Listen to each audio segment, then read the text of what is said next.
Welcome back for another episode of Loud and Ugly Garage. Today we have this blue C10 in here, and if you've been following the channel for a long time, you may remember this as what I would label it the driveway C10 build. This is my father-in-law Chad's truck here, and it's been sitting around far too long. We've got way too many parts gathered for it to not be running, so that's what we're going to start working on now. We've got it in the shop. It's no longer in the driveway, so now it's a shop C10 build, but we have enough parts to swap the rear end out today, get the panhard bar put in, start mocking up the new, or getting the bed rails figured out on the underside so the bed sits level on here because we welded one in the wrong place before. But now we have the area and the resources to get everything done all at once, so we're going to get cranking on it.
Well, it was great to finally be able to spend some wrenches on this with my father-in-law Chad today.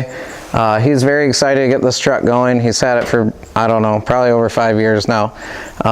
This is a 283 that was actually in my truck. We put a new cam in it, or my dad did. Ran it on a test stand. It runs great. There's a turbo 350 behind it. He actually sold this because he bought a big block with a turbo 400, and this truck had never ran. It was pretty close to start hooking things up and get it running, but then he came across a good big block deal. That's what we're going to do now. And what you saw us do today, we put a new rear end in there. It came out of a truck that my dad swapped a rear end in earlier this season. All the brakes and wheel cylinders, all that stuff, brake lines were good. So instead of spending all the time to do that, it took us about 15 minutes to pull the old one out, put the new one in that has the newer stuff in it. That way we don't have to rebuild the drums, all that stuff. So that being said, rear end's taken care of. We were planning on running the brake lines today, but the master cylinder, it was on there, did not have a brake booster. It was just an original manual four-wheel drum brake truck. But this one here we got on another deal, something my dad hooked Chad up with.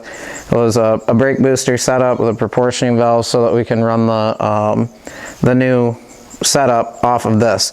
So he's gonna have better braking power with a big block in here, which is probably a smarter idea. That way you can lock them up and do some burnouts real good.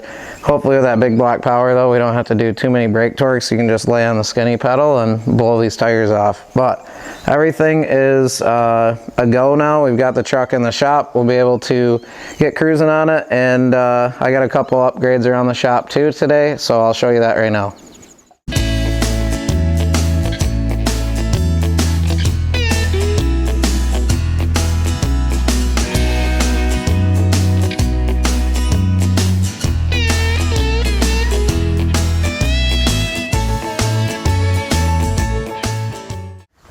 And this is the huge shop upgrade that we just made as a family here. We needed a 4-door to be taking the kid to the track. We plan on having more kids in the future. So the extended cab truck that I have is literally this exact same truck. It's 2 years newer than this one. This is a 2010 Duramax. So we made the upgrade to a Duramax because towing the trailer way out of state this year, I just realized I definitely need some more power. So my truck that I have now is a 2500 HD Gasser 2012. This is a 2500 HD Duramax 2010. So this has about 50,000 less miles than my truck does right now.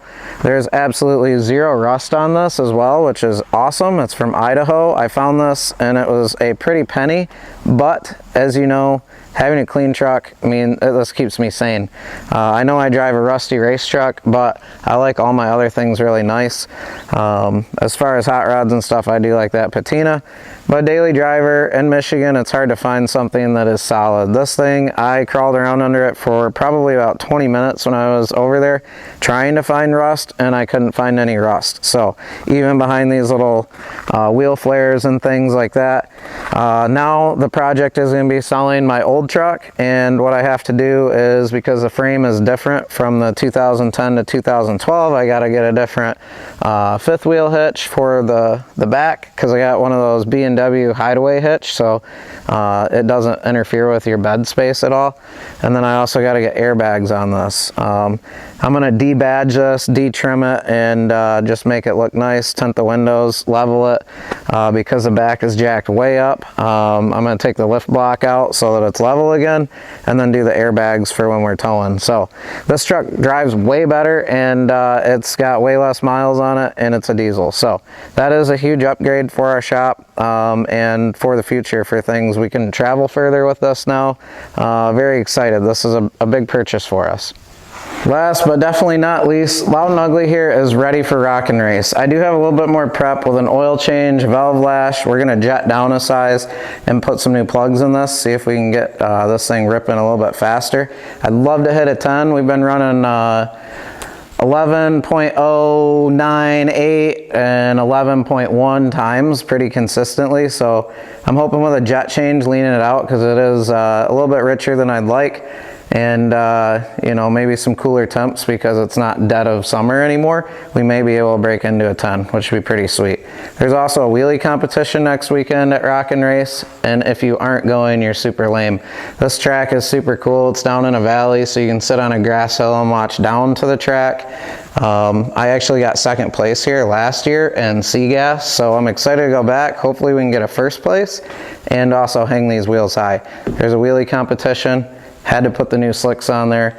I think what was going on and why my truck was leaving to the left is I have preload on my ladder bars, and the driver's side slick was pretty much completely gone, and the passenger side had a little bit of meat left on it. So it's definitely putting a little bit more tension on that other wheel. So with a fresh set of slicks, it always leaves straight, and I'm going to put this thing up on the trans brake and launch this thing. I'm ready to win a wheelie competition, win some racing, and go have some fun. So stay tuned, and if you're in the area, Michigan, Indiana, Ohio area, Dragway 42, it's in West Salem, Ohio, pretty close to Norwalk. I think it's about a half hour from Norwalk, so come on down. That's going to be, I think, the 27th or the 28th through the 30th. We'll be racing all weekend, so come out there. I'll have all my merchandise, and of course, Loud and Ugly is going to be there. Gassed Out's going to be there. Whole family will be there having a good time. So come down, hang out with us. We'll see you next week.